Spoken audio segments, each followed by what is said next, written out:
Dad took in a stranger. A few years after I was born, my dad met a stranger who was new in our small Michigan town.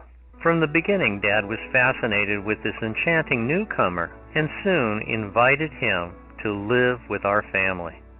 The stranger was quickly accepted and was around from then on. As I grew up, I never questioned his place in my family. In my young mind, he had a special niche. My parents were complementary instructors. Mom taught me good from evil, and Dad taught me to obey. But the stranger, he was our storyteller. He would keep us spellbound for hours on end with adventures, mysteries, and comedies.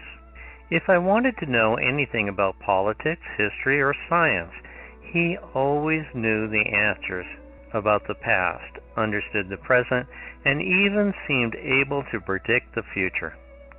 He took my family to the first major league ball game. He made me laugh, and he made me cry.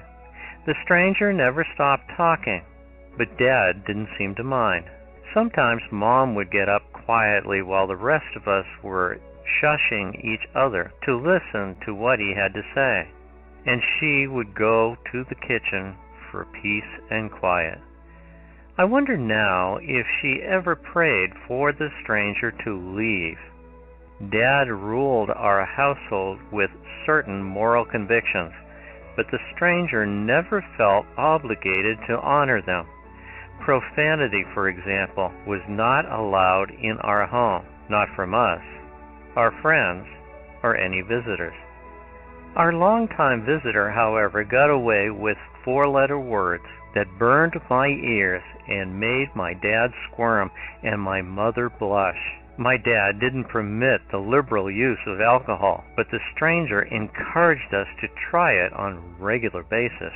He made cigarettes look cool, cigars manly, and pipes distinguished. He talked freely, much too freely, about sex.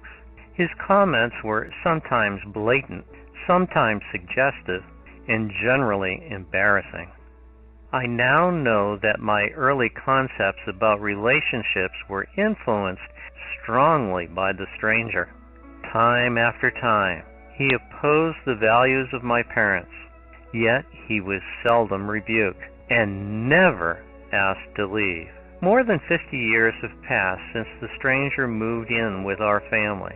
He has blended right in and is not nearly as fascinating as he was at first. Still, if you could walk into my parents' den today, you would still find him sitting over in his corner, waiting for someone to listen to him talk and watch him draw his pictures. His name? We just call him TV. He has a wife now. We call her Computer.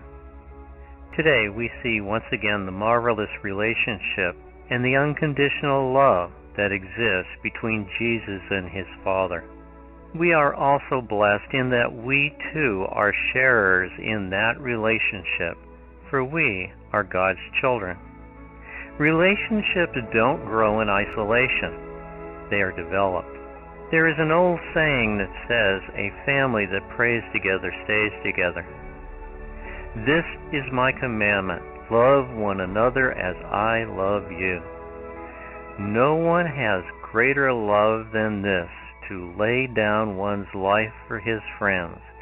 You are my friends if you do what I command you. Turn off the TV and talk. Shut down the computer and talk while playing a game. Have a time for family meals where everyone is listened to and valued for what they say.